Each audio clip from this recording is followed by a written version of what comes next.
devil knew what you are hiding. I had a certain book of exorcism newly distributed to all exorcists, and I firmly believe that among the people, even the clergy or the bishop in their diocese, I was the first one who had that book, because that was first released during our conference. We call ourselves PACE, P-A-C-E, PACE, Philippine Association of Catholic Exorcists.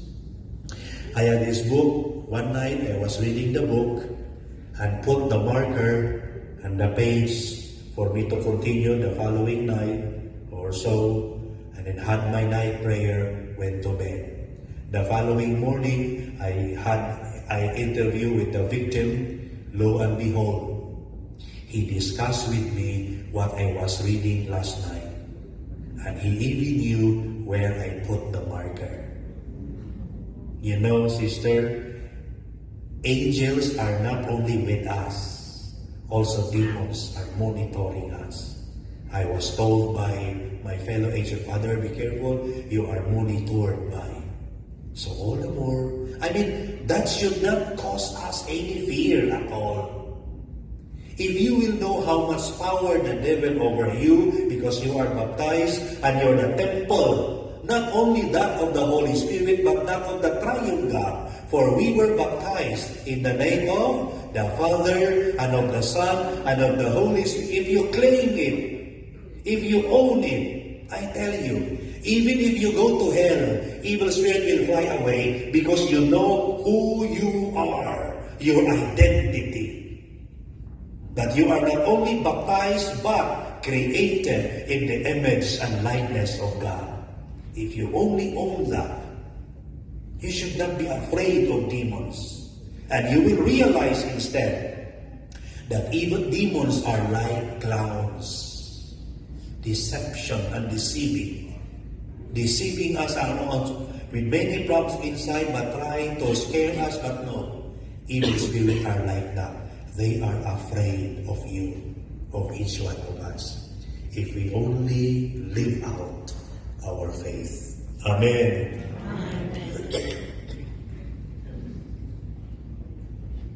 Another is levitation. If in a certain group, when a person is given the gift of tongue, that, according to St. Paul, that is always coupled with the gift of interpretation or the gift of discernment.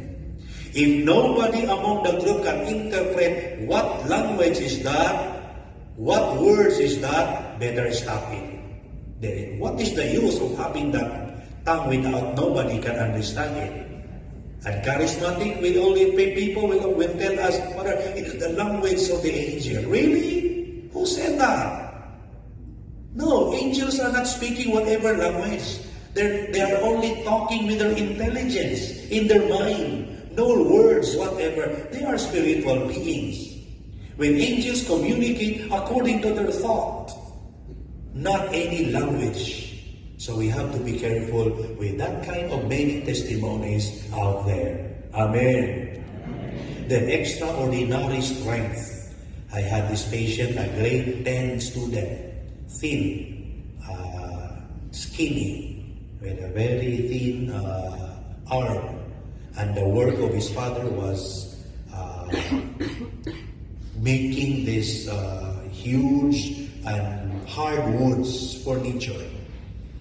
His father made a 10 to 12 seater table that can only be carried by 8 to 10 masculine men. And when this guy got possessed, he can carry it all alone. And there is no more investigation. Do immediately the exorcism because of this kind of manifestation in the person. So the extraordinary strength.